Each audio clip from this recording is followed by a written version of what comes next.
Hi there, how are you? My name is Karen Bloemhoff, and this month we have something really special, something that really goes right to my heart. When you buy property in Cozumel, Mexico, or anywhere in the world, you need the most important thing in properties, which is art. Today we are in Akumal visiting Peter Terrin. Hello, my friend.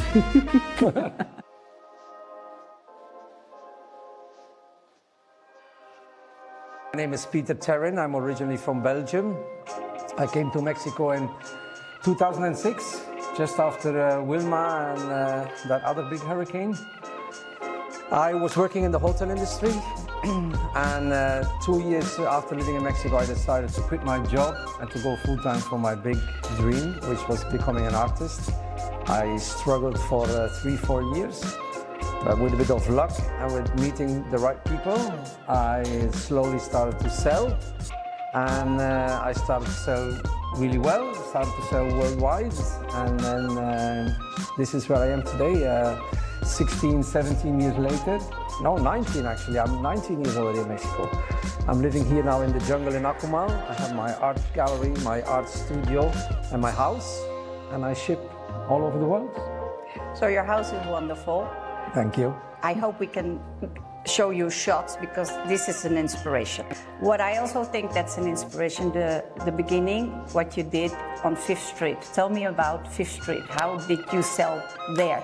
And when I was a struggling artist, I met the right people. I met a couple from Canada that believed in me, and they felt like sorry for me. They ended up inviting me to live in their house in the jungle. That made my life easier. I didn't have to pay rent. I didn't have to worry about food. I just could focus on my painting. They became like a second family. And around the same time, Playa del Carmen, the 5th Avenue, opened a new section in the Constituyentes, which didn't gain so much traffic. So the government asked artists to show their work in this section, so the people, the tourists, would go in this area. And there I was showing my work in the streets. Back then my work was already big, but of course I had a small car, so I had to roll my work on the streets. Sometimes people were walking on it because they were looking at the shops, and they were walking across the, On this? They were not framed. They were just flat on, I had to roll them up. And I had on each corner a stone so the wind wouldn't take them. That's how I started. And then one day, the first time, my first big sale came after these people from Canada said, "Hey, listen, you have to charge more. My work was $300-400. Oh. I know. So this guy said, "You have to charge more, and then $2,000. You have to value your work." So the first time I sold a $2,000 painting was in the 5th Avenue, and then a couple of weeks later, a guy from Holland passed by, and he said, "Do you have any representative in Holland? Because I have an art gallery." So I ended up showing my work in Holland, and then the guy was selling really well. Then I sold my first $10,000 painting in a penthouse. So it went all very fast, but it started for me, the base of everything was in the 5th Avenue in Playa del Carmen. And do you know any of those people that bought at the 5th Street at the $300-400 price? Yes. Did they still contact you? Yeah. Like, well, we got your painting from the beginning? Yes, actually, now with the LA fires, I just got an email from the LA fires. Guy said, "Hey, listen, I've lost my house and everything. We're all set. We're going to have a new house, but I always loved the painting that I bought back then." And he asked me if I could make him another painting. And that was one of my earlier clients. Yeah. Wow, that's a special painting. Yeah. Did you already start the painting? No, I haven't started it yet, and I also don't want to charge my prices now because he lost already so much. So it's, you know, sometimes you have to give back to the universe. So I'm probably not going to make money on this one, but it's a good thing. Yeah. It's, you know, you're doing a good deed. And you said that you now have clients from all over the world. Yes. Name some countries that we would not expect. Well, I have countries in the Arabian countries, Saudi Arabia, Qatar, which is for me crazy. I have people in Australia. I shipped to Colombia a couple of weeks ago, to Costa Rica, Panama. Weird. Of course, Mexico, Belgium, and European countries. But yeah, also I have a commission job now. A client from Nigeria. He wants me to paint his kid with all his favorite animals around him. Oh, wow. So yeah, it's crazy. The power of social media. Yes. Yes. One dream came true for me 2 years ago because, again, I followed the career of Peter, as you know, but I could not pay for this beautiful art. And we have a painting in our house, and every Tuesday we have our team meeting with our wonderful team, and everybody who comes in the house, it's that's somebody nice. That's nice. of the piece. So I want to thank you for that. No, thank you. Please, everybody that buys a painting becomes a member of the Terrin art family. So the pleasure is mine. Okay, let's go and have a look a little bit on the art that Peter has and the house, so that you can see how beautiful it is.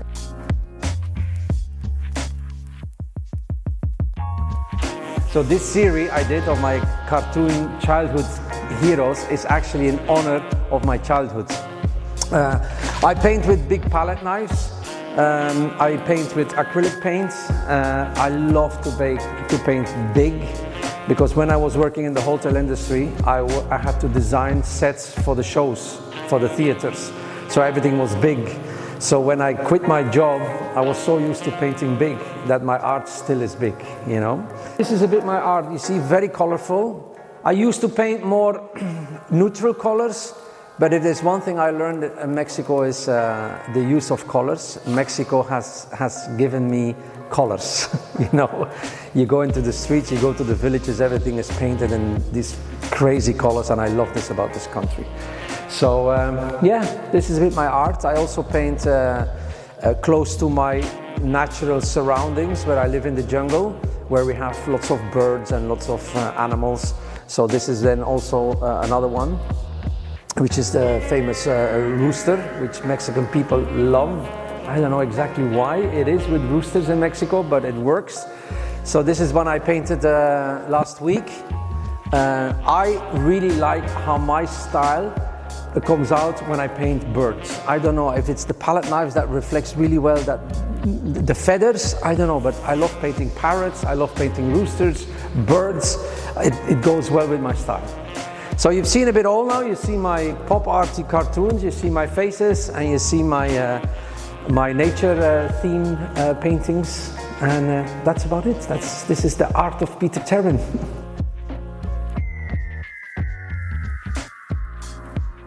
Here we are, a Dutch person and somebody from Belgium, living in Mexico, talking about Mexico.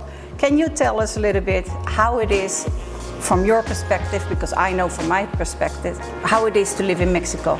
Well, first of all, of course, from Belgium and Holland, we escape the weather, yes, you know, which is a very plus factor here in Mexico. The weather is always fantastic. And you know, what can I say about this country? I told you already about the colors, the people. It's a very, I feel a lot of freedom here in this place. We have rules, but not as crazy as in Belgium. It's not that I'm abusing the rules, the freedom, but it's just a different lifestyle, you know. I live outside, I live the flip-flop life. And I just love it. And also, where do we have a nature like this? I really feel I'm living in the jungle, you know. I wake up in the morning, I have the parrots flying over. I've got toucans in my garden. I've seen monkeys sometimes. It's paradise. I'm 3 kilometers away from the beach. If I have not really inspiration, although I don't believe in having inspiration, no inspiration, you just wake up, you go to work. But if it's not flowing, sorry for the dogs, by the way. But if it's not flowing, I just go to the beach, which is 3 minutes away from me. It's I love it here. I love this country. I love the people, the sense of humor. I love the food. The language was okay, was not, you know, when you live but here. But you speak the language, it's easy to learn, right? When you do an effort, you pick it up fast, so I have nothing bad to say about So you completely immersed into the culture, like, tell me about your dogs, like, you cannot get more Mexican. No, I know, the first time I saw a dog like this, the Cholo Squinkles, the hairless dogs, I was like, what is this? I thought it was a dog with a disease the first time, and then I touched it and the skin feels so different, and then I did some research and I love what they stand for. Yes. They are like do you know that they are the companions to the underworld? Yes. You know, and my father was a big believer in this. For example, he was buried with 2 Italian coins in his hands. Oh. I never knew why. But later, he was a huge fan of Italy, my father. So later, I saw the film of Troy, where they bury the dead with 2 coins on their eyes. Yes. And the reason is to pay the ferryman to go to the underworld. So my father was a big believer in this. So when I found out the story about the cholos, I'm like, man, this is amazing. So that's why you always see them in the Day of the Dead as well. The cholos are involved. So I got my first cholo, then I got a female, and then they had 9 babies. 9 babies? I all gave them away, but I kept 2. So now I have 4 cholos living with me here in the jungle. And their names, I love their names. Yeah, of course, they are artistic names. I have Dali, I have Pollock with the spots, I have Frida, and I have Lola. And I love them. They're part of my family. And the other immersion that you do basically is sportive. Tell me about the Ironman. Yes, a couple, like 13 years ago, I started to do triathlon. And the reason, because it was too much art. It was, all my life was art. And I was gaining weight because I was always in the studio and eating and having a glass of wine and painting and eating and painting. So my friends started to do triathlon. I got involved in it. Then Cozumel had his first Ironman and half Ironman. So I've done already now 4 times Cozumel Ironman. I've done 7 times the half one. I just did the one a couple of months ago. And it keeps me perfectly in balance. You know, I wake up in the morning, I have my hours of training, it's healthy, and then I come home and I start to paint. So it's a balanced life. And tell me about Cozumel and the Ironman. What does Cozumel mean to you? I remember the first time I went to Cozumel, it looked like the whole town was out in the streets. And I felt like a superstar on the bike. You pass and the people were with cowbells, with bells ringing and shouting. And of course the island is so beautiful. The thing that I don't like here is where I have to train. I have to train here on the highway.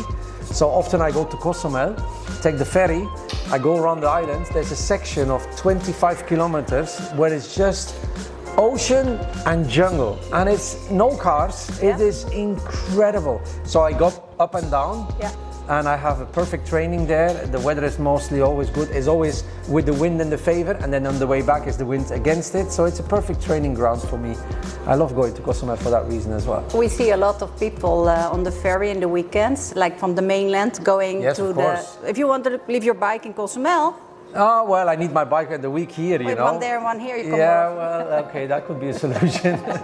But yeah, I love Cozumel for that reason. Okay. I also love the food there. I have a couple of my favorite restaurants there, which I like to go. And the people are, you know, so for example, I get out of the ferry. And that first restaurant in front, I'm always allowed to leave my backpack there, which I think is very nice. They know me by now. Oh, I say, can I leave my backpack? Yeah, sure, leave your backpack. And of course, when I do my training, then I come back, and before I go back to Playa, I have something to eat there. But it's very friendly. Palmeiras, it's a very old restaurant. Yes. You mean that one? Yes, probably. Thank you for that, Palmeiras, and thank you, Cozumel, to basically people of Cozumel being the beautiful people as you are. I mean, the island is beautiful, but the people make it really happen, and that's why we do this. We talk to people like that come to the island, that gives to the island, and make it more beautiful. Thank you for having us at your house today. Oh, you're super welcome. People can contact me on Instagram or by phone. I'm very happy to give my number. And then we set up an appointment. People come to the gallery, we have a glass of wine on the terrace. We talk. We don't have to talk about art all the time. I love to talk about life. Okay. Because it's not just the art that sells, it's stories that sell, you know. Exactly. So everybody's welcome. Just let me know, drop me a line, and I give you my location. It's a little bit hidden in the jungle, but you'll find it. It's very easy, actually. We just did it. It's the second time that I'm here. If you are living in Cozumel, just take the ferry. We have 3 ferries now per hour, and then you just drive here. You're here, what, 20 minutes? Yeah, from Playa it's about 20 minutes. And then you come in heaven. It is heaven.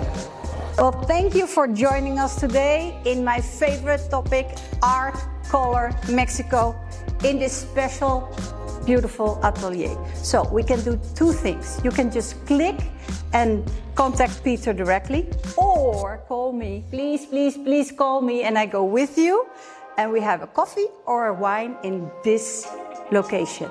If you want to know more about living in Cozumel, Mexico or in this area, just subscribe to our channel or look at our newsletter. See you next month.